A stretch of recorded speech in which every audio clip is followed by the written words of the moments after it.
Hello আমার ভালোবাসার বন্ধুরা, কেমন আছো তোমরা? নিশ্চয়ই অনেক ভালো আছো আর আমার ভিডিওগুলো দেখে খুব সুখ নিচ্ছ।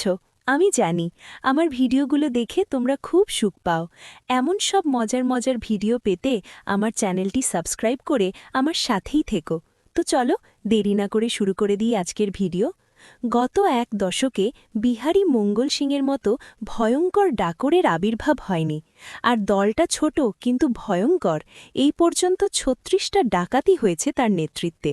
গত মাসে একটা বিয়ের বাস অপহরণ করেছিল মঙ্গল সিং ও তার দল। দল পুরুষদের মুক্তিপণ দিয়ে ছেড়ে দিল, মেয়ে আর শিশুদের আটকে রেখেছিল ১ মাস। সবাইকে ছেড়ে দিল, নববধূ আর তার স্বামীকে ছাড়ায়নি মঙ্গল সিং। ৩ মাস আটকে রেখেছিল তাদের। যখন ছেড়েছিল, পূর্ণ ৩ মাসের গর্ভবতী মেয়েটা। বেশ হইচই হয়েছিল পত্রিকার সংবাদপত্রে। সম্প্রতি কেন্দ্রীয় সরকারের কর্মকর্তা হিসেবে বিহারে এসেছে অমিত ঘোষ, সঙ্গে স্ত্রী, ২ কন্যা প্রিয়াঙ্কা আর অর্ণি, আর ছেলে রূপম। গরমের ছুটিতে ছেলে মেয়েদের স্কুল কলেজ বন্ধ, এই সুযোগে বিহারের বিভিন্ন দর্শনীয় জায়গায় যাওয়ার প্ল্যান তাদের। অমিত ঘোষ বড় অফিসার, ঘুষের টাকার গরমে সম্প্রতির পেট সামান্য উঁচু হয়েছে।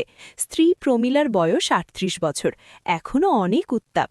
এই বয়সেও যথেষ্ট ভালো ফিগার, তবে নিয়মিত মেনটেন করলেও কোমরের মৃদু মেদের কারণে তাকে অতিরিক্ত আবেদনময়ী করে তুলেছে। ৩টি সন্তানের মা হিসেবে বেশ ভালো মাপের ওই দুটো।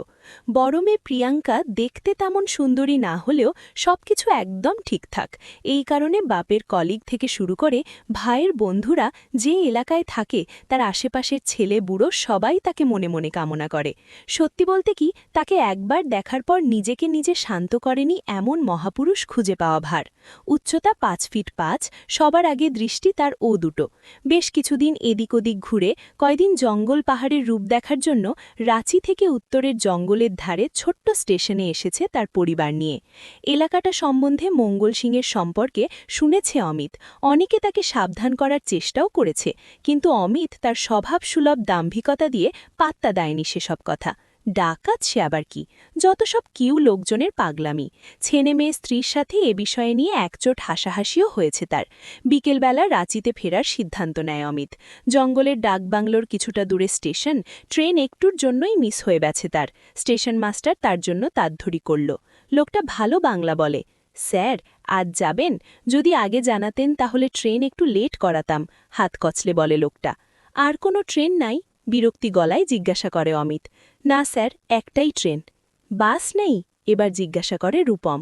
কথাটা শুনে আটকে ওঠে স্টেশন মাস্টার। বলো কি বাবা? বাসে করে ওই পথে অত্যন্ত তোমাদের যাওয়া চলবেই না, তারপর বৌদি আর মামুনিরা আসছেন কেন?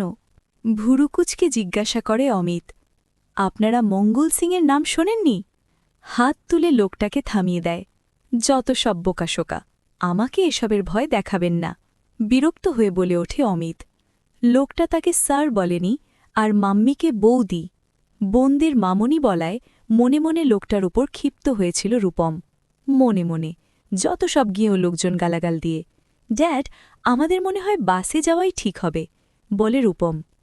এমন কথা বলো না বাবা, আবার বলতে চায়। লোকটা তাকে থামিয়ে দেয় অমিত।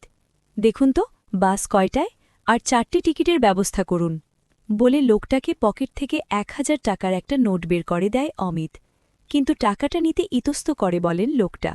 কোনো কিন্তু নাই, ওই রাস্তায় সিআরপির টহল আছে না। আপনি গভর্নমেন্ট এমপ্লয়, সরকারের সিস্টেমের ওপর আপনার বিশ্বাস নেই? আপনার মর্জি। বিকালের বাসে সাধারণত ভদ্রলোক কেউ যায় না, যারা যায় তারা সবাই গ্রামের সাধারণ লোকজন। আপনাদের হয়তো অসুবিধা হবে, কিছুই অসুবিধা হবে না, আপনি ব্যবস্থা করুন। লোকটা বেরিয়ে যেতে নিচু গলায় ইডিয়েট বলে বাপের দিকে তাকিয়ে একটা সর্বজনতা হাসি দেয় রূপম। হাজবাবে মাথা ঝুলিয়ে ছেলেকে সম্মতি জানায় অমিত। একটু পরে তাদের বাসে তুলে দেয়। স্টেশন মাস্টার তাকে একটা শুষ্ক ধন্যবাদ দেওয়ার প্রয়োজনীয়তা অনুভব করে না অমিত। বাস স্টপে একটা লোক ভিক্ষুক চোখে অমিতের বাসে ওঠা লক্ষ্য করে। বাস ছেড়ে দিতেই ব্যস্ত ভঙ্গিতে যেন কথা বলে তার সাথে, তারপর কোথায় যেন উধাও হয়ে যায়। বাসের সবচেয়ে ভালো 3টে সিটের রো নিয়ে বসেছে অমিতের পরিবার। প্রথম সিটে অমিত, অর্ণি, দ্বিতীয় সারিতে প্রিয়াঙ্কা বসেছে মার সাথে। শেষের সিটে রূপম, আর তার পাশের কোনো প্যাসেঞ্জার বসতে দেয়নি। শেষ বেলায় বাস প্যাসেঞ্জারের সম্পূর্ণ ভরা, দাঁড়িয়ে যাচ্ছে কিছু যাত্রী। একজন ছাড়া সবাই লোকাল লোক। তাদের লোভী দৃষ্টি তিনটে অপরূপ সুন্দরী নারীর ওপর স্থির হয়ে লেপ্টে থাকে। প্রিয়াঙ্কার পর্ণে যথারীতি টাইয়ের জর্জেট কামিজ ওড়না ঠিক করার সময় বারবার প্রদর্শিত হয়। প্রমিলার পর্ণে কালো সিল্কের শাড়ি, ম্যাচিং স্লিভলেস ব্লাউজ। সামনে বসা দাঁড়িয়ে থাকা লোকাল প্যাসেঞ্জারদের লোভী চোখের সামনে তারা ভেসে উঠেছিল বারবার। সবচেয়ে সৌভাগ্যবান বাসের হেল্পার বাদানিতে দাঁড়িয়ে থাকার তার দৃষ্টির সীমা ছিল অনেক দূর। দুপাশের গহীন বন শুরু হয় বেশ কিছু দূর যাওয়ার পর। হঠাৎ তীব্র ঝাঁকুনি, থেমে যায় বাসটা। কে যেন মোটা মোটা কতগুলো গাছের ঘুড়ি ফেলে রেখেছে রাস্তার উপর।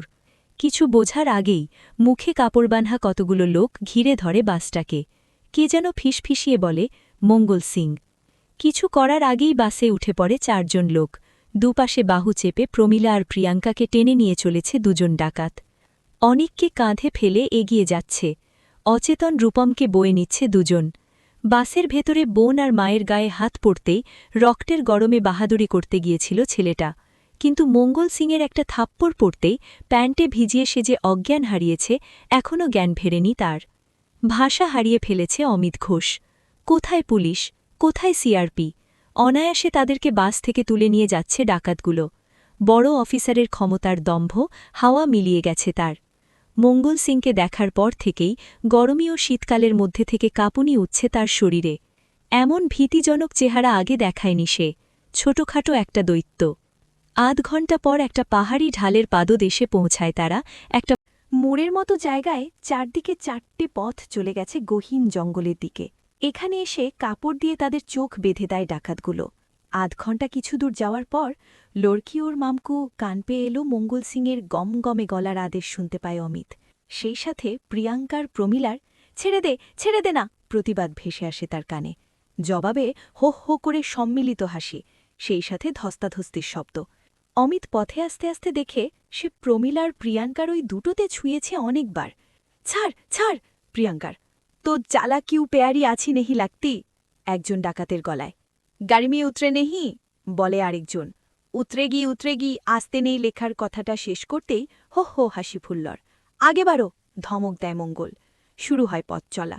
চড়াই উঠার পর গলা শুকিয়ে আসে অমিতের। একটু জল বলতে বোতল থেকে কেউ ঠান্ডা জল ঢেলে দেয় তার মুখে। কতক্ষণ হেঁটেছে জানে না। একসময় থেমে দাঁড়ায় দলটা। কেউ পত্রি সরিয়ে দেয় অমিতের চোখের ওপর থেকে। সন্ধে হয়ে এসেছে। আবছা আধার দেখে অমিত। চারদিকে উঁচু পাহাড়ের মাঝে 2000 বর্গফুট খোলা জায়গা। পাহাড়ের মাঝ দিয়ে শুরু একটিমাত্র প্রবেশপথ, ভারী কাঠের দরজা দ্বারা বন্ধ। খোলা জায়গায় বেশ কতগুলো কাঠের চালাঘর। পাশে একটা ঝর্ণা, যেটা কিছু দূর এগিয়ে মিশেছে পুকুরের মতো ছোট্ট একটা হ্রদে। উঠানোর মতো জায়গাটায় পাশাপাশি বেশ কতগুলো খুঁটি পোতা। তাদের বাপবেটাকে বেঁধে ফেলতে অর্নি একটানে ছুটে একটা ডাকাত। মাম্মি, আমার ভয় লাগছে, এ বলে ফ্যাচফ্যাচ করে কাঁদতে শুরু করে অর্ণে। ভয় নেই মামনি, ফিসফিস করে বলে মেয়েকে। সাহস দেয় অমিত। ড্যাডির কথায় কিছুটা ভরসা পায় অমিত। অমিত ডাকাতের সর্দারকে ডাকতে বলে। তারপর বলে, তোমাদের যত টাকা লাগে আমি দেব, আমাদের ছেড়ে দাও। মঙ্গল সিং চলে আসে। তারপর, পেহলে ছেড়ে তো দেবই, তারপর আগে আমাদের চাহিদা পূরণ করে নি, এই বলে অমিতের বউয়ের দিকে তাকায় সে। তারপর সে অমিতের বউকে নিয়ে একটা ঘরে ঢুকে যায়। অমিতের বউকে নিয়ে সে সুখ পায়। তো বন্ধুরা, কেমন লাগলো আমার আজকের এই গল্পটি? এমনই সব মজার গল্প পেতে আমার চ্যানেলটি সাবস্ক্রাইব করে আমার সাথেই থেকো। আমি তোমাদের জন্য এমনই সব মজার ভিডিও নিয়ে আসব। তোমরা সবাই অনেক অনেক ভালো থেকো। বাই।